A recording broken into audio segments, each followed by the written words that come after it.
everyone, welcome back to my channel. If you're already subscribed to my channel, thank you and welcome back to my channel. If you're new to this channel, kindly hit the subscribe button and turn on the notification bell icon so you get notified whenever I upload a new content. Now for today, we'll be looking at an introduction to Linux operating system. We'll start by knowing what is Linux, we'll look at its uses, and then we'll look at a few basic information before you install Linux. Let's head over to my screen and commence this lecture immediately. Thank you.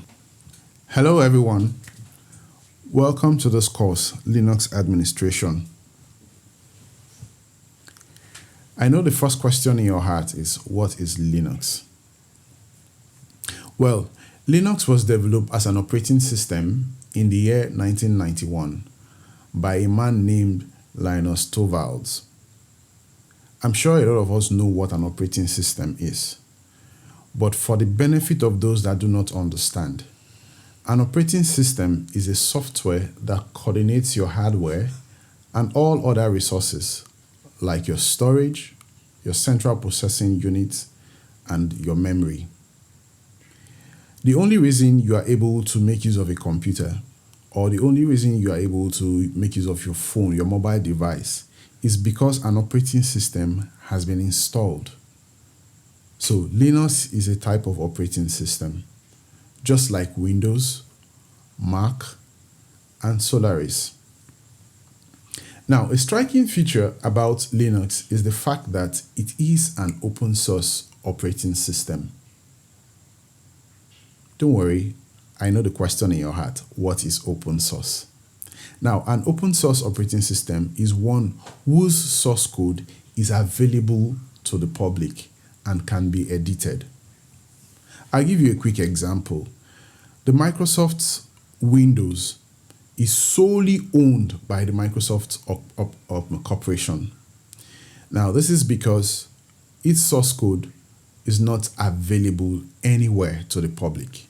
And so nobody can edit or tailor it to suit their own need. Everybody must buy from Microsoft. But with an open source operating system like Linux, you can develop your own version of Linux operating system and tailor it the way you want, tailor it to suit your own purpose. This is why Linux is a very fantastic operating system. And this is what has given rise to different variants of Linux operating system. So, in the market, you can see things like Red Hat Enterprise Linux, CentOS, which we'll be covering in this course, Ubuntu, Fedora, SUSE, Debian, Linux Mint, Arch Linux, and Oracle Linux. Now, on this channel, we shall restrict our lectures to CentOS, Red Hat Enterprise Linux, and Oracle Linux. But for our Linux administration course, we will cover CentOS, as it is virtually the same thing with Red Hat. What are the uses of Linux operating system, you might ask?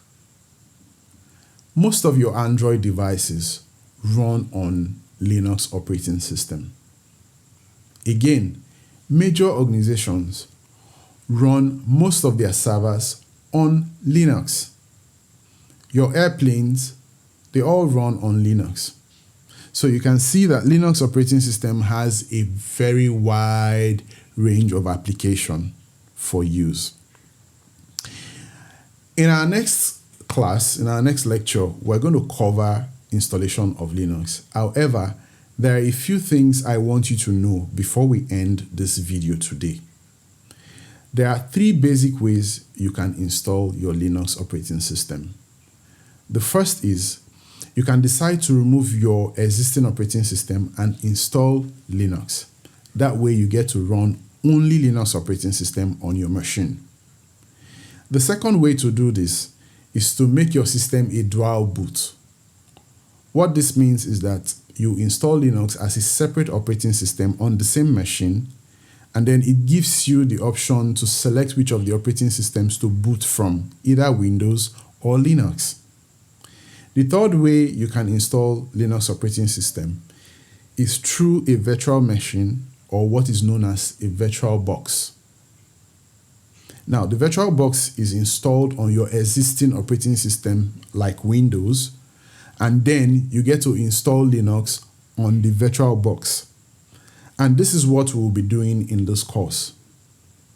You want to know what a VirtualBox is? Very simple. A VirtualBox is a virtualization software that can be installed on an operating system that enables you to install another operating system without causing any damage to your existing operating system. So for this course, we will be using the Oracle VirtualBox. Thank you for watching, and see you in the next video.